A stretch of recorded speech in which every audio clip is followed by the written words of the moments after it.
les astronomes tentent de recueillir tous les indices possibles concernant une comète passant près de la Terre.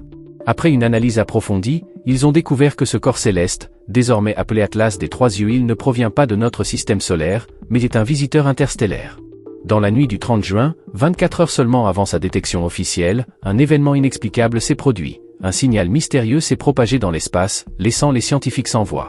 À 2h13, temps universel, un astronome expérimenté de l'observatoire de Monaca a détecté une série d'impulsions à la fréquence exacte de l'hydrogène, soit environ 1420 MHz, la même fréquence que celle utilisée depuis des décennies par les scientifiques du SETI pour rechercher des signes de vie intelligente. Mais il ne s'agissait pas d'un bruit aléatoire. Les signaux étaient disposés en groupes parfaits de 3, séparés par des intervalles réguliers de 47 secondes. 6 répétitions impeccables, puis le silence. Lorsque le Soleil s'est levé, la découverte a été choquante. Un énorme objet interstellaire, désigné comme Atlas des Trois Yeux, avait été repéré provenant exactement de la même région de l'espace d'où le signal était parti moins de 24 heures plus tôt.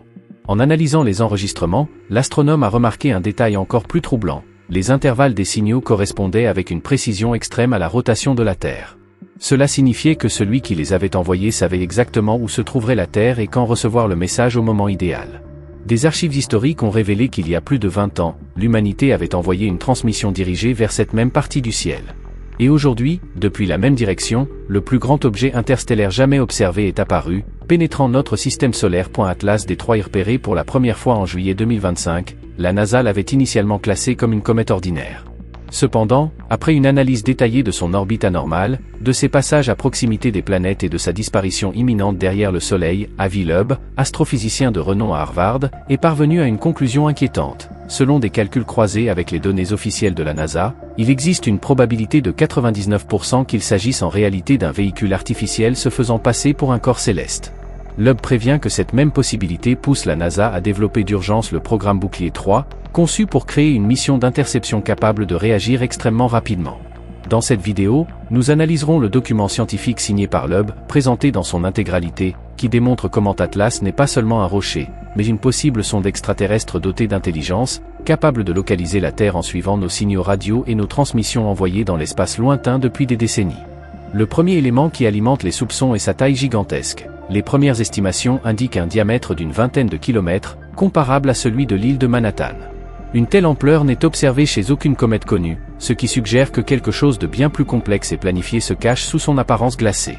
Selon Avi Loeb, le noyau solide de l'objet pourrait être beaucoup plus petit, caché sous un immense halo de poussière qui l'enveloppe tel un nuage artificiel. Cependant, même s'il n'était qu'une fraction de cette taille, il resterait gigantesque pour un corps interstellaire. Nos observations célestes indiquent qu'un objet de cette magnitude ne devrait traverser le système solaire qu'une fois tous les 10 000 ans. Cela soulève inévitablement une question troublante, pourquoi maintenant? Et pourquoi cette fois-ci? C'est alors qu'est apparu le problème dit de la coma et de la queue. Dans une comète normale, la chaleur solaire provoque la sublimation des gaz internes, qui entraînent avec eux la poussière, créant la coma et la queue caractéristique qui suit le corps principal. Sans gaz, il ne devrait pas y avoir de poussière. Pourtant, des images à ultra haute résolution prises par le télescope Hubble montrent que Atlas des Trois Yeux présente une coma brillante et structurée, mais, chose déconcertante, la lueur se situe devant l'objet, et non derrière. Certaines particules semblent même se déplacer dans la direction opposée à la poussée du rayonnement solaire, comme sous l'effet d'un contrôle actif. La vitesse alimente également le mystère. Atlas des Trois Yeux fonce dans l'espace à environ 245 000 km/h, une vitesse suffisante pour traverser l'Italie entière en moins de 2 minutes. Aucune comète naturelle de cette taille n'a jamais été observée se déplaçant à une telle vitesse sans poussée extérieure. De plus, sa trajectoire n'est pas aléatoire. Au lieu de tomber à un angle quelconque, elle se déplace en alignement quasi parfait avec les plans orbitaux des planètes, comme si elle suivait une trajectoire précisément planifiée. Au cours de son voyage, Atlas des Trois Yeux effectuera une approche anormale de Vénus, Mars et Jupiter, utilisant la gravité de chaque planète pour effectuer une série de manœuvres gravitationnelles parfaitement optimisées, le même principe que celui utilisé par les agences spatiales pour accélérer leurs sondes. Avi Loeb a calculé que la probabilité qu'un objet naturel suive aléatoirement cette séquence exacte est de seulement 1 sur 20 000, soit pratiquement 0. Le timing semble également loin d'être aléatoire. Son approche au plus près du Soleil se produira lorsque la Terre se trouvera exactement à l'opposé de son orbite. Cela signifie que, pendant plusieurs semaines, fin octobre 2025, l'objet sera complètement masqué par l'éblouissement solaire. Durant cette période, aucun radar ne pourra le détecter et aucun télescope ne pourra suivre sa position. S'il s'agissait d'un objet naturel, on pourrait attribuer cette coïncidence au hasard. mais s'il s'agissait d'un véhicule intelligent, ce serait le moment idéal pour changer de cap sans être vu. Un mouvement parfait, calculé avec une précision qui surpasse tout phénomène naturel connu.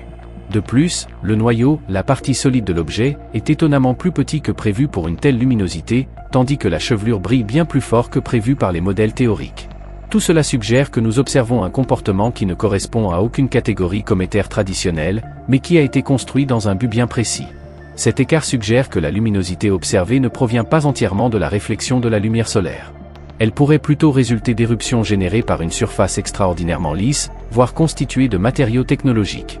Sa trajectoire initiale suscite également des soupçons. L'objet provenait du centre dense de la Voie lactée, mais a effectué son approche finale à travers une zone de ciel presque dépourvue d'étoiles, ce qui complique considérablement sa découverte. Il n'a été détecté qu'en juillet, grâce à une fenêtre d'observation extrêmement étroite. S'il était arrivé quelques mois plus tôt ou plus tard, il serait probablement passé inaperçu. Le célèbre physicien Stephen Hawking a mis en garde contre un danger similaire: nous ne devrions jamais révéler publiquement notre présence dans le cosmos. Son inquiétude était simple, mais profonde: toute civilisation capable de nous rattraper posséderait un niveau technologique largement supérieur au nôtre. Et dans ce cas, elle pourrait ne pas nous considérer comme ses égaux, mais plutôt comme une menace potentielle, une jeune espèce progressant trop rapidement vers la capacité de s'étendre dans l'espace. Selon la théorie de l'univers dite de la forêt sombre, les civilisations les plus avancées choisissent le silence pour éviter d'attirer les prédateurs cosmiques. Si elles détectent un nouvel arrivant diffusant des signaux bruyants dans le vide interstellaire, elles pourraient décider d'agir avant que cette jeune espèce ne devienne trop puissante ou difficile à contrôler. Puisque les intentions d'une civilisation nouvellement contactée ne peuvent jamais être connues à l'avance, la logique de survie suggère une règle brutale: frapper d'abord et poser les questions ensuite. C'est un principe froid mais impitoyablement rationnel, dans un univers où la moindre erreur peut signifier l'extinction de son espèce. L'analogie est troublante: le cosmos est comme une forêt sombre peuplée de chasseurs silencieux. Chacun reste immobile et silencieux, car un seul son suffit à être détecté et détruit, non par malveillance, mais par peur. Ce Atlas des 3000 s'agissait véritablement d'une technologie extraterrestre, nous aurions peut-être déjà transgressé la règle fondamentale, le silence. Depuis plus d'un siècle, l'humanité diffuse des signaux dans l'espace, sans se soucier de ce qu'ils révèlent réellement sur nous. En 1974, le célèbre message d'Arecibo a envoyé des informations sur notre espèce dans l'espace, la structure de l'ADN humain, la position de la Terre dans le système solaire et même notre population. Ce signal était dirigé vers un amas d'étoiles situé à environ 25 000 années-lumière. Plus tard sont arrivées des émissions comme Appel cosmique et Bonjour de la Terre, chacun chargé d'informations nouvelles sur notre civilisation. Pour le grand public, il s'agissait de gestes innocents de curiosité scientifique. Mais pour une civilisation technologiquement avancée, il suffisait d'un récepteur suffisamment sensible pour les décoder et déterminer précisément la position de notre planète dans la galaxie, en exploitant la synchronisation et la fréquence des signaux. Et ce ne sont pas de simples messages délibérés. Chaque jour, nos émissions de radio, de télévision et même de satellites de communication diffusent des milliards de fragments d'informations dans l'espace, un véritable trésor pour quiconque écoute. Ces signaux qui s'échappent constamment dans le vide cosmique peuvent révéler bien plus que nous ne l'imaginons. La composition des gaz qui composent notre atmosphère, le niveau de pollution de la planète, la vitesse précise de rotation de la Terre, sa taille, et même le niveau de développement, et les limites de notre technologie. Autrement dit, nous n'avons pas seulement indiqué au cosmos où nous sommes, nous avons livré une carte véritablement détaillée de notre monde. Et voici une question cruciale: pourquoi une comète serait-elle le déguisement parfait ? Depuis des années, Avi Loeb exhorte la communauté scientifique à envisager sérieusement la possibilité que des technologies interstellaires visitent notre système solaire. Son raisonnement est simple mais convaincant. Si nous, les humains, avons déjà réussi à envoyer des sondes comme Voyager et Pioneer au-delà des frontières du système solaire, pourquoi exclure la possibilité que quelqu'un d'autre, avec des millions, voire des milliards d'années d'avance, aurait pu faire la même chose ? Avec un temps aussi long pour développer les connaissances et les matériaux, une civilisation avancée pourrait facilement envoyer des sondes hautement sophistiquées à travers la galaxie.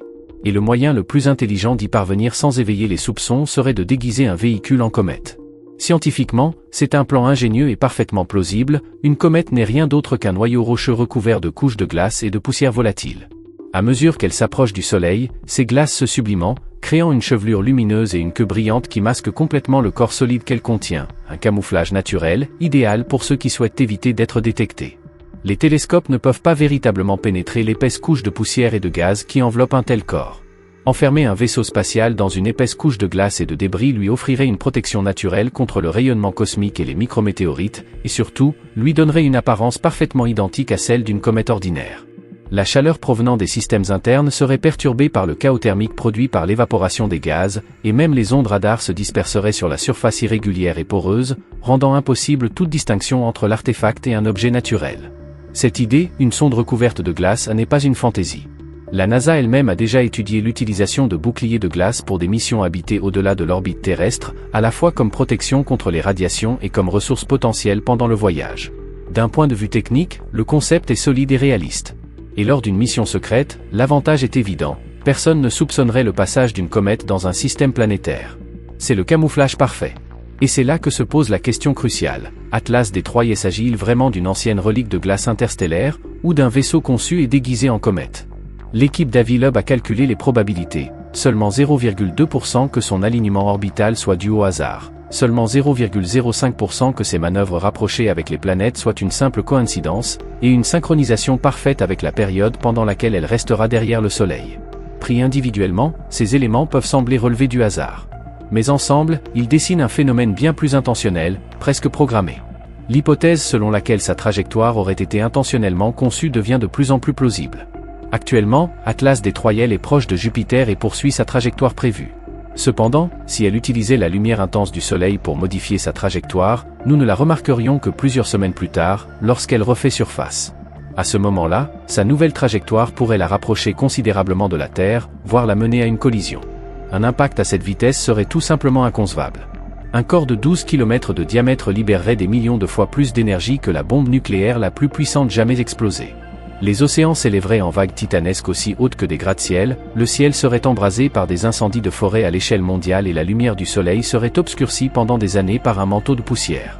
Les récoltes seraient perdues, les écosystèmes s'effondreraient et la vie elle-même sur la planète, y compris notre espèce, pourrait être anéantie. Et tout cela serait le scénario point amélioré, si l'objet n'était qu'une roche naturelle. Mais s'il s'agissait d'un véhicule contrôlé, équipé d'une technologie inconnue, voire armé, les conséquences dépasseraient l'imagination humaine. C'est pourquoi la NASA envisage un plan ambitieux, utiliser la sonde Junon, actuellement en orbite autour de Jupiter, pour tenter un survol rapproché de Atlas D3 début 2026. Ce serait la première occasion concrète d'observer de près ce qui pourrait être l'objet le plus mystérieux, et potentiellement dangereux, à avoir jamais pénétré dans notre système solaire. Le plan proposé par Avilob et son équipe est audacieux, à la limite de l'impossible. Il prévoit l'utilisation de la sonde Junon effectuer une manœuvre gravitationnelle autour de Jupiter, obtenant ainsi une poussée énorme qui lui permettrait de s'approcher de l'objet à sa sortie du système solaire interne. Sur le papier, les calculs sont parfaits. Mais en réalité, le moteur principal de Junon est endommagé et le carburant restant peut ne pas être suffisant pour une telle opération de précision. Les avis sont partagés au sein de la communauté scientifique. Certains considèrent cette idée comme une brillante utilisation des ressources existantes, tandis que d'autres la jugent presque irréalisable. Cependant, tous s'accordent sur un point, si elle fonctionne, elle nous offrirait la première observation rapprochée d'un visiteur interstellaire de l'histoire de l'humanité. Parallèlement, des sources internes à la NASA évoquent un autre projet en cours de développement, connu sous le nom informel de Space.Bouclier 3, une mission d'interception rapide, conçue pour approcher l'objet à très grande vitesse, l'étudier de près ou, si nécessaire, le neutraliser.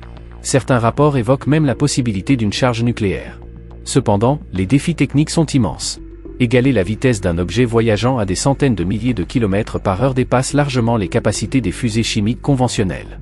Pour avoir une chance réaliste, la mission devrait être lancée bien à l'avance et intercepter l'objet bien avant qu'il ne s'approche de la Terre. Alors, qu'en pensez-vous? S'agit-il vraiment d'une simple comète, ou d'un véhicule extraterrestre camouflé qui nous observe de près?